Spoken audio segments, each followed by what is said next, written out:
دوسری فصل اپنے آپ کو خواہشات نفسانی سے منع کرنے میں۔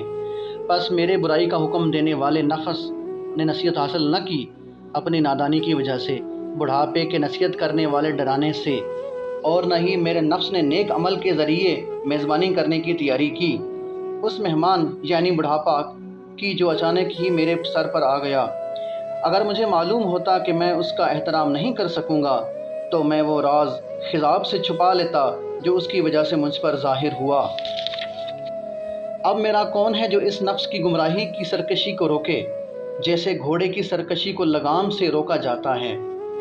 پس تم گناہوں کے ذریعے نفس کی خواہشات توڑنے کا ارادہ نہ کرو، بے شک لذیذ کھانا حریص یعنی پیٹو کی بھوک مزید بڑھا دیتا ہے، اور نفس انسانی بچے کی طرح ہے، اگر تم اسے چھوڑ دو گے تو وہ جوان ہوگا دودھ پینے کی عادت لے کر، اور اگر دودھ چھڑا دو گے تو چھوڑ دے گا۔ پس نفس کی خواہشات کو روکے رکھو اور اسے اپنے اوپر غلبہ دینے سے بچو۔ بے شک خواہش نفس جب غالب ہو جائے تو انسان کو مار دیتی ہے یا عیبدار کر دیتی ہے۔ اور اس کا خیال رکھو جب کہ وہ اعمال کی چراگاہ میں چر رہا ہو، اور اگر چراگاہ اسے میٹھی لگنے لگے تو اسے مت چرنے دو۔ یعنی نفس کتنی ہی ایسی خواہشات کو اچھا سمجھتا ہے جو انسان کے لیے مہلک ہیں، حالانکہ وہ نہیں جانتا کہ چکنائی میں زہر ملا ہوا ہے۔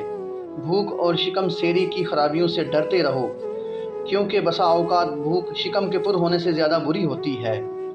اس آنکھ سے آنسو بہاؤ جو بھری ہوئی ہے حرام کاموں کے ارتکاب سے، اور شرمندگی کے پرہیز یعنی توبہ پر قائم رہو۔